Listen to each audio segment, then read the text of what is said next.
എല്ലാവർക്കും നമസ്കാരം. വീണ്ടും പുതിയൊരു എപ്പിസോഡിലേക്ക് സ്വാഗതം. ഇന്ന് നമ്മൾ ചെയ്യുന്ന ഒരു കിട്ടിലം പ്ലം കേക്കാണ്. ഓവനും ബീറ്ററും കേക്ക് പാൻ പോലും ഇല്ലാതെ വീട്ടിലുള്ള പാത്രങ്ങൾ വെച്ച് മാത്രം ഉണ്ടാക്കിയ പ്ലം കേക്കാണ്. നമ്മുടെ പഴയകാല പ്ലം കേക്കിൻ്റെ കാഴ്ചപ്പാടുകളെല്ലാം മാറ്റിമറിച്ചുകൊണ്ട് വെറും കുക്കറിലാണ് ഈ കിട്ടിലം പ്ലം കേക്ക് ഉണ്ടാക്കിയിരിക്കുന്നത്. ഇപ്പം പലർക്കും വിശ്വാസം വരുന്നില്ലായിരിക്കും അല്ലേ? ഒത്തിരി പറഞ്ഞ് ഞാൻ ദീർഘിപ്പിക്കുന്നില്ല, നമുക്ക് കണ്ടു തന്നെ നോക്കാതെ എങ്ങനെയാണ് ഉണ്ടാക്കുന്നത്. അതിനായിട്ട് ആദ്യം നമുക്ക് 100 ഗ്രാം ബട്ടർ എടുക്കാം.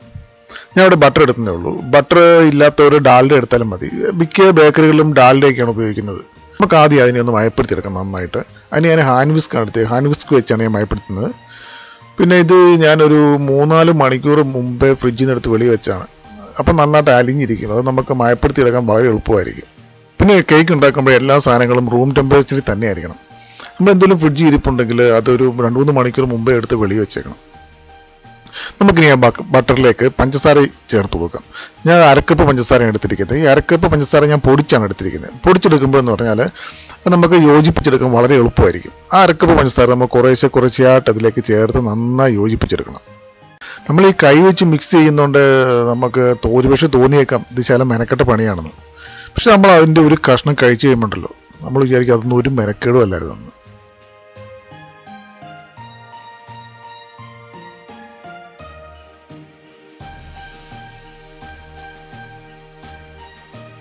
ഞാൻ 4 പ്രാവശ്യമായിട്ടാണ് യോജിപ്പിച്ചെടുത്തേക്കുന്നത്. അപ്പോൾ കുറേശ്ശെ ചേർക്കുമ്പോൾ നമുക്ക് നന്നായിട്ടത് മിക്സായിട്ട് വരും. ഇതിപ്പോൾ എൻ്റെ 4ാമത്തെയും കഴിഞ്ഞിരിക്കുകയാണ്. ഇതിപ്പോൾ നന്നായിട്ട് നമുക്കൊന്ന് മിക്സ് ചെയ്ത് കൊടുക്കണം. പിന്നെ ഇത് മിക്സ് ചെയ്യുന്ന സമയത്ത് നമുക്ക് അതിനോട് യാതൊരു ദാക്ഷിണ്യവും കാണിക്കരുത് കേട്ടോ. നന്നായിട്ട് മിക്സ് ചെയ്യണം. എന്നിട്ട് ഏതാണ്ട് ഇതുപോലെ കിട്ടണം. അത് റെഡി ആയിട്ടുണ്ട്. റെഡി ആയതിനു ശേഷം നമുക്കതിലേക്ക് 3 മുട്ട ചേർത്ത് കൊടുക്കാം. ഇവിടെ 3 മുട്ട ഓരോന്നോരോന്നായിട്ടാണ് ചേർത്ത് കൊടുക്കാം പതിയെ. ഇത് മുട്ട ഞാൻ മുമ്പ് പറഞ്ഞ പോലെ തന്നെ ഞാനത് ഫ്രിഡ്ജിൽ നിന്ന് എടുത്ത് ഒരു 2-3 മണിക്കൂർ മുമ്പ് എടുത്ത് വെളി വെച്ചാണ്. മുട്ട ഇതെല്ലാം റൂം ടെമ്പറേച്ചർ തന്നെയായിരിക്കണം. നമ്മൾ ഓരോ മുട്ട ഒഴിച്ച് കഴിഞ്ഞ് നന്നായിട്ട് യോജിപ്പിച്ച് കൊടുക്കണം കേട്ടോ. യോജിപ്പിച്ചെന്ന് പറഞ്ഞാൽ വെറുതെ യോജിപ്പിക്കുകയല്ല, നന്നായിട്ട് അടിച്ച് പതപ്പിച്ചെടുക്കണം. അപ്പോഴേ ആ കേക്ക് നല്ല മായം ഉണ്ടാകത്തുള്ളൂ. മുട്ടയൊക്കെ ചുമ്മാ ഇളക്കിയിട്ട് അവസാനം ഉണ്ടാക്കിയിട്ട് നീ ചെയ്ത കേക്ക് കൊള്ളത്തില്ലടാ എന്നൊന്നും പറയില്ല കേട്ടോ. ഇതിനകത്ത് കാണിച്ചേക്കുന്ന ചേരുവകൾ നമ്മൾ ചെയ്യുന്ന രീതികൾ അതുപോലെ തന്നെ ഫോളോ ചെയ്ത് കഴിഞ്ഞാണ്ടല്ലോ ഒരു സംശയമില്ല, നല്ല കിട്ടിലം കേക്കായിട്ട് വരും കേട്ടോ. ഇപ്പം നമ്മുടെ 3ാമത്തെ മുട്ട നമ്മൾ ചേർത്തിരിക്കുകയാണ്. ഇനി നന്നായിട്ടൊന്ന് ബീറ്റ് ചെയ്തെടുക്കണം. ഇത് നമ്മളെ കൊണ്ട് എത്ര ബീറ്റ് ചെയ്യാൻ പറ്റുന്നോ അത്രയും നന്നായി ബീറ്റ് ചെയ്തെടുക്കണം. ഇവിടെ എൻ്റെ അത്യാവശ്യം നല്ലൊരു ബീറ്റായി വന്നിട്ടുണ്ട്. അതിൻ്റെ ഒരു നല്ല പരുവായിട്ടുണ്ട്. ഇനി നമുക്കതിലേക്ക് വാനില എക്സ്ട്രാക്റ്റ് ചേർത്ത് കൊടുക്കാം. ഞാൻ ഇവിടെ ചേർത്തിരിക്കുന്ന വാനില എക്സ്ട്രാക്റ്റാണ്. ഈ വാനില എക്സ്ട്രാക്റ്റും വാനില എസൻസും രണ്ടാണ്. എസൻസ് എന്ന് പറഞ്ഞ് വരുന്നുണ്ട്, അത് വില കുറഞ്ഞാണ്. അത് ശരിക്കും കെമിക്കലുകളൊക്കെ ചേർത്തിട്ടുണ്ടാക്കുന്ന എസൻസുകളാണ്. അല്ല പിന്നെ വാനിലയുടെ നമ്മുടെ തണ്ട് തന്നെ കിട്ടും, അത് വാങ്ങിച്ച് പൊടിച്ച് ചേർക്കാം. ഞാൻ ഉപയോഗിച്ചിരിക്കുന്ന വാനില എക്സ്ട്രാക്ട് ഇത് നാച്ചുറൽ വാനിലയിൽ നിന്ന് എടുത്താണ്. ഇതിന് ലേശം വില കൂടുതലാണ്. നമുക്ക് വാനില എസൻസ് വേണമെങ്കിലും ചേർക്കാം. നമ്മുടെ കേക്കിൻ്റെ ഒരു പ്രധാന ചേരുവയാണ് ഓറഞ്ചിൻ്റെ തൊലി ചേർത്തത്. ഓറഞ്ചിൻ്റെ തൊലി ഇതുപോലെ ചിരണ്ടി എടുക്കാം. ഇതൊന്നും വേണമെന്നില്ല, നമുക്ക് നല്ല മൂർച്ചയുള്ള പിച്ചാത്തി വെച്ചാലും ചിരണ്ടി എടുക്കാം. ആ തൊലി മണ്ടക്കത്തെ ആ ഓറഞ്ച് ഭാഗം മാത്രമേ ചിരണ്ടി എടുക്കുക, വെള്ളഭാഗം ചിരണ്ടല്ലോ. നമ്മുടെ ഇത്രയും ചേരുവയ്ക്ക് വേണ്ടിയിട്ട് പകുതി ഓറഞ്ചിൻ്റെ ചിരണ്ടി എടുത്ത് അത് നന്നായിട്ട് അരിഞ്ഞെടുത്തിട്ട് ഞാൻ അടുത്താണ് നാരങ്ങയുടെ തൊലി. ഇത് ഞാൻ വലിയ നാരങ്ങയാണ് എടുത്തിരിക്കുന്നത്. നമ്മുടെ ചെറുനാരങ്ങയല്ലേ, ചിലരോട് വലിയ നാരങ്ങ. ഇതിൻ്റെ തൊലിക്ക് നല്ല കട്ടിയുണ്ട്, അപ്പം നന്നായിട്ട് വരും. ഇത് ഇതുപോലെ തന്നെ നന്നായിട്ട് കഴുകിയിട്ട് ചിരണ്ടി എടുക്കണം. ഇത് നമ്മുടെ ഈ ചേരുവയ്ക്ക് വേണ്ടിയിട്ട് ഒരു പകുതി നാരങ്ങയുടെ എടുത്താൽ മതി. ഓറഞ്ചിൻ്റെ നാരങ്ങയുടെയും തൊലി ചിരണ്ടി ഇടുന്നത് നമ്മുടെ കേക്കിൻ്റെ ഒരു പ്രധാന ചേരുവയാണ്. നമുക്ക് നന്നായിട്ട് മിക്സറിലേക്ക് യോജിപ്പിച്ചെടുക്കാം. അപ്പോൾ അതെല്ലാം നന്നായി റെഡിയായി വന്നിട്ടുണ്ട്. ഇനി നമുക്കതിലേക്ക് ഒരു 1/4 കപ്പ് ഓറഞ്ച് ജ്യൂസ് ചേർത്ത് കൊടുക്കാം. ഓറഞ്ച് ജ്യൂസ് എന്ന് പറഞ്ഞാൽ ഫ്രഷ് ഓറഞ്ച് ജ്യൂസാണ്. ഞാൻ ആ ഓറഞ്ചിൽ നിന്ന് പിഴിഞ്ഞെടുത്താണ്. അത് മാത്രമേ ചേർക്കാവൂ. മുമ്പ് പറഞ്ഞ പോലെ നമ്മൾ ഓരോ ചേരുവകൾ ചേർത്ത് കഴിഞ്ഞ് നന്നായിട്ടൊന്ന് ബീറ്റ് ചെയ്തെടുക്കണം. ഇനിയിപ്പോൾ അടുത്തായിട്ട് ചേർക്കുന്നത് ഈന്തപ്പഴത്തിൻ്റെ സിറപ്പാണ്. ഈന്തപ്പഴത്തിൻ്റെ സിറപ്പ് ഉണ്ടാകുന്നതുകൊണ്ട് ഞാൻ ചേർത്താണ്. ഈന്തപ്പഴത്തിൻ്റെ സിറപ്പ് ഇറങ്ങാൻ ചെറിയ ഈന്തപ്പഴത്തിൻ്റെ നല്ല ടേസ്റ്റും ആ മധുരവും ഒക്കെ കിട്ടും. ഇത് ചേർക്കണം നിർബന്ധമൊന്നുമില്ല, ഇതിപ്പോൾ ഇല്ലത്ര ഒഴിവാക്കാം. പിന്നെ ഇനി നമ്മുടെ കേക്കിന് ബ്രൗൺ നിറം കിട്ടുന്നുണ്ട് നമുക്ക് കാരമൽ സിറപ്പ് ചേർക്കാം. കാരമൽ സിറപ്പ് വീട്ടിൽ തന്നെ ഉണ്ടാക്കാം. പഞ്ചസാര ലായനായി പറ്റിച്ചെടുക്കുന്നതാണ് കാരമൽ സിറപ്പ്. അത് വേണമെങ്കിലും ചേർത്ത് കൊടുക്കാം. അപ്പോൾ നമ്മുടെ വെറ്റ് ഇൻഗ്രീഡിയൻസ് എല്ലാം ഇവിടെ റെഡി ആയിട്ടുണ്ട്. നമുക്കിനി ഡ്രൈ ഇൻഗ്രീഡിയൻസിലേക്ക് പോകാം. ആദ്യം സ്ട്രോബെറി ചേർത്ത് കൊടുക്കാം. പിന്നെ അടുത്തായിട്ട് നമുക്ക് നമ്മുടെ കൈതച്ചക്ക ഉണങ്ങിയതാണ്. പഴുത്ത കൈതച്ചക്ക ഉണങ്ങിയാണ് അത്. പിന്നെ അടുത്തത് ചെറി ഉണങ്ങിയതാണ്. അത് ക്യാൻഡിയാണ്, ചെറി ക്യാൻഡിയാണ്. പിന്നെ അടുത്തത് നമ്മുടെ ഗോൾഡൻ റൈസിൻ, നമ്മുടെ മുന്തിരി ഉണങ്ങിയത്. പിന്നെ അടുത്തത് അതിന് മുന്തിരി ഉണങ്ങി തന്നെ, കറുത്ത മുന്തിരി ഉണങ്ങിയതാണ്. പിന്നെ അടുത്തത് കിവിയാണ്, കിവി ഉണങ്ങിയാണ്, കിവി ക്യാൻഡിയാണ്, അതും കിവി ക്യാൻഡിയാണ്. അപ്പോൾ നല്ല കളർഫുള്ളായിരിക്കും. പിന്നെ അടുത്തത് നമ്മൾ ചേർക്കുന്നത് ഫിഗ്, അത്തിപ്പഴം, നമ്മുടെ അത്തിപ്പഴം ഉണങ്ങിയത് അതും മുറിച്ചിട്ടിട്ടുണ്ട്. പിന്നെ അടുത്തത് ഈന്തപ്പഴമാണ്. ഈന്തപ്പഴം ഉണങ്ങിയാണ് ചേർക്കേണ്ടത്, എനിക്ക് ഉണങ്ങിയത് കിട്ടിയില്ല, അതുകൊണ്ട് ഞാൻ പഴുത്ത ഈന്തപ്പഴം തന്നെ ചേർത്തു. പിന്നെ ഇനി നമുക്ക് വേണ്ടത് ലെമൺ പീൽ, പിന്നെ ഓറഞ്ച് പീൽ. ലെമൺ പീലും ഓറഞ്ച് പീലും കടകളിലൊക്കെ വാങ്ങിക്കാൻ കിട്ടും, റെഡിമെയ്ഡ് വാങ്ങിക്കാൻ എല്ലാ കടയിലും കിട്ടും എനിക്കറിയില്ല. ഇത് ഞാൻ വീട്ടിൽ തന്നെ ഉണ്ടാക്കിയെടുത്താണ്. ഇത് വീട്ടിലുണ്ടാക്കിയെടുക്കുന്നത് മുമ്പ് ആദ്യം നമ്മൾ തൊലി ചിരണ്ടി എടുത്ത് അതേ ടൈപ്പിൽ നാരങ്ങ ഓറഞ്ചുമാണ്. ഇത് നാരങ്ങയുടെ പീലാണ്. ഇത് നാരങ്ങ ഓറഞ്ചും കൂടി തൊലി എടുത്തിട്ട് അത് നമ്മൾ ആദ്യം നീളത്തിൽ കീറി അതിനെ വെള്ളത്തിലിട്ട് പുഴുങ്ങി ആദ്യം ഊറ്റിക്കളഞ്ഞിട്ട് പിന്നെ പഞ്ചസാര ലായനിയിൽ നമ്മൾ അത് നല്ലതായിട്ട് പുഴുങ്ങിയിട്ട് ആ ലായനിയിൽ തന്നെ ഒരു ദിവസം ഫുള്ള് വെച്ചേക്കും. എന്നിട്ട് അടുത്ത ദിവസം എടുത്ത് പറ്റിച്ചെടുക്കും. എന്നിട്ട് നമുക്ക് അന്നേരം തന്നെ വേണം, നല്ലതായിട്ട് വെന്താണെങ്കിൽ അന്നേരം തന്നെ നമുക്ക് നന്നായിട്ട് ചെറിയൊരു കഷ്ണങ്ങളായിട്ട് മുറിച്ചെടുക്കാം. അങ്ങനെ ഞാൻ മുറിച്ചെടുത്താണ് ഇപ്പം നമ്മളവിടെ കണ്ടത്. ഈ 2 സാധനങ്ങളാണ് കേക്കിന് മെയിൻ ഫ്ലേവർ തരുന്നത്. ഇതൊരിക്കലും മാറ്റി വെക്കരുത്. പിന്നെ ഇത് കടകളിൽ നിന്ന് വാങ്ങുമ്പോൾ പ്രത്യേകം ശ്രദ്ധിക്കണം, ഇത് മിക്സ്ഡ് പീൽ എന്ന് പറഞ്ഞാണ് വരുന്നത്, മിക്സ്ഡ് പീൽ. അപ്പോൾ അതിന് നമ്മൾ ഇൻഗ്രീഡിയൻസ് ഒന്ന് വായിച്ച് നോക്കണം. അതുപോലത്തെ ഓറഞ്ച് പീലും ലെമൺ പീലും ആയിരിക്കും. പിന്നെ നമുക്ക് ടൂട്ടി ഫ്രൂട്ടി വരുന്നുണ്ട്, പിന്നെ മിക്സ്ഡ് ഫ്രൂട്ട് വരുന്നുണ്ട്. ടൂട്ടി ഫ്രൂട്ടി നിന്ന് വാങ്ങിക്കാതിരിക്കാൻ നല്ലതെന്നാണ് എൻ്റെ അഭിപ്രായം. അത് പപ്പായാണ്, പപ്പായ അവർ അരിഞ്ഞിട്ട് അതിനകത്ത് കളർ ചേർക്കുന്നതാണ്. ഇനി നമുക്ക് നമ്മുടെ ഡ്രൈ ഫ്രൂട്ട്സിലേക്ക് ശകലം മൈദ ചേർത്ത് കൊടുക്കാം. ഇത് ഞാൻ കേക്കിൻ്റെ ആവശ്യത്തിന് എടുത്തിരിക്കുന്ന മൊത്തം 1/4 കപ്പ് മൈദയാണ്. ആ 1/4 കപ്പ് മൈദയിൽ നിന്ന് കുറച്ച് മൈദ ഇട്ടാണ് നമ്മൾ ഡ്രൈ ഫ്രൂട്ട്സിൽ മിക്സ് ചെയ്യുന്നത്. ഡ്രൈ ഫ്രൂട്ട്സിൽ ഇങ്ങനെ മിക്സ് ചെയ്യുന്നതിനുള്ള ഗുണമെന്ന് വെച്ചാൽ നമ്മൾ കണ്ടിട്ടാൽ ചില കേക്ക് ഉണ്ടാക്കി കഴിയുമ്പോഴത്തേക്ക് ഡ്രൈ ഫ്രൂട്ട്സിനോട് അടി പറ്റിയിരിക്കുന്നത്, ബാക്കി മുകളിലൊന്നും കാണത്തില്ല. അപ്പോൾ അങ്ങനെ വരാതിരിക്കാൻ ഡ്രൈ ഫ്രൂട്ട്സൊക്കെ എല്ലായിടത്തും ഒരുപോലെ വരാൻ വേണ്ടിയാണ്, താന്നു പോയിരിക്കാൻ വേണ്ടിയാണ് മെയിനായിട്ട് നമ്മളിങ്ങനെ ചെയ്യുന്നത്. ഇങ്ങനെ മിക്സ് ചെയ്ത് കഴിയുമ്പോഴത്തേക്ക് ആ ഡ്രൈ ഫ്രൂട്ട്സ് ഒക്കെ കറക്റ്റ് എല്ലായിടത്തും നിൽക്കും ഒരുപോലെ. അവിടെ ഇപ്പോൾ നന്നായിട്ട് മിക്സായി വന്നിട്ടുണ്ട്. ഇനി നമുക്ക് നമ്മുടെ ബാക്കിയുള്ള മൈദയിലേക്ക് 1/2 ടീസ്പൂൺ ബേക്കിംഗ് പൗഡറും കുറച്ച് ഉപ്പും, ശകലം ഉപ്പ്, ഞാൻ 1/4 ടീസ്പൂൺ എടുത്തിരിക്കുന്നത് ഉപ്പും, പിന്നെ നമ്മുടെ ജാതിക്കുരു പൊടിച്ചത് 1/4 ടീസ്പൂണും, പിന്നെ അടുത്തത് കറുവ പൊടിച്ചാണ്, കറുവപ്പട്ട പൊടിച്ചതും അതും കൂടി ചേർത്ത് നന്നായിട്ട് നമ്മൾ പാറ്റിയെടുക്കണം. പാറ്റി എന്ന് പറഞ്ഞാൽ ഒരു 3-4 പ്രാവശ്യം നമ്മൾ തിരിച്ചും മറിച്ചിട്ട് പാറ്റിയെടുക്കണം. അപ്പോൾ ആ ബേക്കിംഗ് പൗഡറും എല്ലാം ഒരുപോലെ എല്ലാ ഭാഗത്തും ആകും. ഇത് നമ്മൾ ആദ്യം തന്നെ വേണമെങ്കിൽ നമുക്ക് ചെയ്തെടുത്തിട്ട് നമ്മൾ ഡ്രൈ ഫ്രൂട്ട്സ് മിക്സ് ചെയ്യുന്നതിന് മുമ്പ് തന്നെ നമുക്ക് വെള്ളം ചെയ്തെടുക്കാം. ഇത് ഞാനിപ്പം ഡ്രൈ ഫ്രൂട്ട്സ് എല്ലാം മിക്സ് ചെയ്യാൻ ബാക്കി ഒന്നിനകത്താണ് ചേർത്തിരിക്കുന്നത്. നമുക്ക് എങ്ങനെ വെള്ളം ചെയ്യാം, അതിപ്പോൾ എങ്ങനെ ചെയ്താലും കുഴപ്പമൊന്നുമില്ല. ഇനിയിപ്പോൾ ജാതിക്കുരുവും കറുവാണ് ഞാൻ ചേർത്തിരിക്കുന്നത്. ഇനിയിപ്പോൾ അതില്ലെന്നുണ്ടെങ്കിൽ നമുക്ക് ഗ്രാമ്പു പൊടിച്ച് ചേർക്കാം, പിന്നെ ചില ഏലക്ക പൊടിച്ച് ചേർക്കുന്നവരുണ്ട്. നമുക്ക് അങ്ങനെ എന്ത് വെള്ളം ചേർക്കാം. ഇപ്പം ജാതിക്കുരുവും പിന്നെ കറുവായും പൊടിച്ചാണ് ഞാൻ ചേർത്തിരിക്കുന്നത്.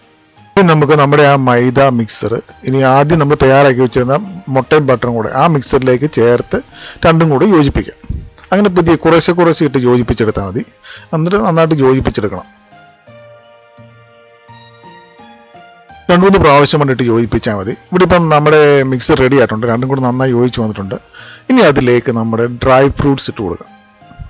ഡ്രൈ ഫ്രൂട്ട്സ് ഇട്ട് നന്നായിട്ടൊന്ന് മിക്സ് ചെയ്ത് കൊടുക്കണം. ഡ്രൈ ഫ്രൂട്ട്സ് ഇട്ട് പിന്നെ നമുക്ക് വിസ്ക് വെച്ച് വേണമെങ്കിലും മിക്സ് ചെയ്യാം, അല്ലെങ്കിൽ നമുക്ക് ചെറിയ തവി ഉപയോഗിച്ച് വേണമെങ്കിൽ മിക്സ് ചെയ്യാം. അതെങ്ങനെ വേണമെങ്കിലും മിക്സ് ചെയ്യാം. നന്നായിട്ട് മിക്സ് ചെയ്ത് കൊടുക്കണം.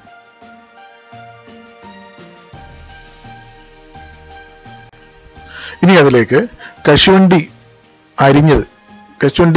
ഒരു ചെറുതായിട്ട് അരിഞ്ഞതാണ്. കശുവണ്ടി ഇട്ട് നമുക്ക് മിക്സ് ചെയ്ത് കൊടുക്കാം. നമുക്കിടയിൽ കിട്ടുന്ന എന്തും ഇടാം. ഇതിപ്പോൾ അടുത്ത് ഇടുന്നത് ഞാൻ ബദാം ഇട്ടു, അതും അരിഞ്ഞ ബദാം ഇട്ടു. പിന്നെ അടുത്തത് എൻ്റെ പിസ്ത ഉണ്ടായിരുന്നു, അപ്പോൾ പിസ്ത അരിഞ്ഞിട്ടു. ഇനി ആ ബദാമും പിസ്തയൊന്നും ഇല്ലെന്നുണ്ടെങ്കിൽ നമ്മുടെ പിന്നെ കപ്പലണ്ടി, നിലക്കടല അത് വേണമെങ്കിലും എടുത്തിടാം. നമുക്കിപ്പം പിന്നെ ഇതിനകത്ത് ഡ്രൈ ഫ്രൂട്ട്സ് ഒന്നും ശകലം കുറഞ്ഞെന്നുകൊണ്ടോ അല്ലെങ്കിൽ ഡ്രൈ നട്ട്സ് ശകലം കുറഞ്ഞെന്നുകൊണ്ടോ ഒന്നും സംഭവിക്കാൻ പോകുന്നില്ല. നമ്മുടെ ഉള്ള സാധനങ്ങളൊക്കെ വെച്ചിട്ട് ഉണ്ടാക്കിയാൽ അതിപ്പോൾ എൻ്റെ ഉണ്ട്, എത്ര സാധനങ്ങൾ ഉണ്ടാകുന്നുണ്ട് ഞാൻ ഇട്ടെന്നേ ഉള്ളൂ. ഇതിനകത്ത് മെയിനായിട്ട് നമുക്ക് ഒഴിച്ചുകൂടാൻ പറ്റാത്ത സാധനമാണ് ഓറഞ്ചിൻ്റെ നാരങ്ങയുടെയും പീല്.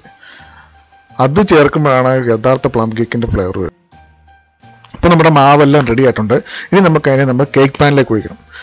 ഇവിടെ നമ്മുടെ കേക്ക് പാൻ എന്ന് പറഞ്ഞാൽ എൻ്റെ ഇരിക്കുന്ന സ്റ്റെയിൻലെസ് സ്റ്റീലിൻ്റെ ബൗളാണ്, വെറും സ്റ്റെയിൻലെസ് സ്റ്റീലിൻ്റെ ബൗളാണ്, എല്ലാ വീട്ടിലും കാണുന്ന മിക്കവാറും. അപ്പോൾ ആ ബൗള് ഞാൻ ശകലം ബട്ടറൊക്കെ ചുറ്റും അകത്ത് തേച്ചിട്ട് അതിലേക്ക് ബട്ടർ പേപ്പർ ഒട്ടിച്ചിരിക്കുകയാണ്. ഇത് കുക്കറി വെക്കുന്നതുകൊണ്ട് ചിലപ്പം അടി കരിഞ്ഞു പോകുമോ എന്നൊരു ചെറിയ പേടി എനിക്കുണ്ടായിരുന്നു, അതുകൊണ്ടാണ് ഞാൻ വെച്ചത്. പക്ഷേ എൻ്റെ കരിഞ്ഞു പോയിട്ടൊന്നുമില്ല. അപ്പോൾ ഇത് അങ്ങനെ വന്നിട്ട് തന്നെ നമ്മുടെ ചൂട് ജലം കൂടി പോയാൽ തന്നെ ഇത് ബട്ടറൊക്കെ തേച്ച് ഇങ്ങനെ ബട്ടർ പേപ്പർ വെക്കുന്നത് പെട്ടെന്ന് ഇളകി വരും, എങ്ങും പിടിക്കത്തില്ല. പിന്നെ അതുപോലെ തന്നെ അത് കരിയത്തില്ല, നല്ലതായിട്ട് മുരിഞ്ഞേ വരത്തുള്ളൂ. അപ്പോൾ ഇങ്ങനെയൊന്ന് വെക്കുന്നത് നല്ലതായിരിക്കും ഉണ്ടെങ്കിൽ. ഇല്ലെങ്കിൽ കുഴപ്പമില്ല, നമ്മൾ ശകലം ബട്ടർ തേച്ചിട്ട് അതിൻ്റെ സൈഡിലെല്ലാം പൊടി ഇട്ടൊന്ന് വെതറി തട്ടി നല്ലതായിട്ട് റെഡിയാക്കിയിട്ട്, പൊടിയുന്നത് മൈദ ഇട്ട് തട്ടി നല്ലതായിട്ട് റെഡിയാക്കിയിട്ട് നമ്മൾ അതിലേക്ക് നമ്മുടെ ബാറ്റർ ഒഴിച്ചിട്ട് വെച്ചാലും മതി. നമുക്ക് അതിന് ചെറിയ കമ്പി വല്ലതും ഇട്ടിട്ട്, ഇത് ഞാൻ പുട്ട് കുത്തുന്ന കമ്പിയാണ് കേട്ടോ, ആ കമ്പി ഇട്ടൊന്ന് ചെറുതായിട്ടൊന്ന് ചുറ്റിച്ചു കൊടുക്കുമ്പോൾ ഗുണമെന്ന് വെച്ചാൽ അതിൻ്റെ അകത്ത് എയർ ബബിളൊക്കെ ഉണ്ടെങ്കിൽ അതങ്ങ് പൊക്കോളൂ, എല്ലാം നല്ല കറക്റ്റായിട്ട് വരും, എങ്ങും ഹോളൊന്നും വീഴാതെ തന്നുള്ളൂ. നമ്മൾ കഴിക്കുന്നപ്പോൾ ഹോളൊന്നും കാണും, നല്ല കറക്റ്റ് ഒരുപോലിരിക്കും. പിന്നെ എന്നിട്ട് നമ്മൾ നല്ലതായിട്ടൊന്ന് ഒന്ന് കുലുക്കി ഒന്ന് വെച്ച് കഴിഞ്ഞാൽ കറക്റ്റായി. ഇപ്പോൾ ശരിക്കും പറഞ്ഞാൽ നമ്മുടെ പഴയ കാലത്തെ ഒരു കേക്കിൻ്റെ കാഴ്ചപ്പാടെ മാറിയിരിക്കുകയാണ്. ഇപ്പം ഒരു കുക്കർ ഉണ്ടെങ്കിൽ നമുക്ക് എല്ലാ വീട്ടിലും കേക്ക് ഉണ്ടാക്കുക എന്ന രീതി ആയിരിക്കുന്നു. നമ്മളിവിടെ ഉണ്ടാക്കുന്നതിന് കുക്കറിലാണല്ലോ. ഇവിടെ നമ്മുടെ കുക്കർ റെഡിയാക്കി വെച്ചിട്ടുണ്ട്. കുക്കറിൽ ഞാൻ ഒരു പാത്രം വെച്ചിട്ടുണ്ട്. നമ്മുടെ കേക്ക് എപ്പോഴും ഒരു 3 ഇഞ്ചിൽ ഒന്ന് പൊങ്ങി നിൽക്കത്തക്ക രീതിയിൽ വെക്കുന്ന കുക്കറിൻ്റെ അടിയിൽ നിന്ന് ഈ കുക്കർ ഞാൻ പ്രീഹീറ്റ് ചെയ്ത് വെച്ചിരിക്കും. പ്രീഹീറ്റ് എന്ന് പറഞ്ഞാൽ ഹൈ ഫ്ലെയിമിൽ ഒരു 5 മിനിറ്റ് വെച്ച് ചൂടാക്കിയതാണ് കേക്ക് വെക്കുന്നതിന് മുമ്പ്. എന്നിട്ട് നമ്മൾ ആ ഹൈ ഫ്ലെയിം കുക്കർ കേക്ക് വെച്ചതിന് ശേഷം അത് ലോ ഫ്ലെയിം ആക്കി ഇടണം. ലോ ഫ്ലെയിമിൽ മാത്രമേ നമ്മൾ കേക്ക് ബേക്ക് ചെയ്ത് 1 മണിക്കൂർ എടുത്തു. 1 മണിക്കൂർ കൊണ്ടാണ് ഞാൻ ലോ ഫ്ലെയിമിൽ കേക്ക് റെഡിയാക്കി എടുത്തത്. നമ്മുടെ ഫ്ലെയിം ശകലം കുറഞ്ഞാലും കുഴപ്പമില്ല, ഫ്ലെയിം കൂടിപ്പോയാൽ ചിലപ്പോൾ കരിഞ്ഞു പോകാൻ സാധ്യതയുണ്ട്.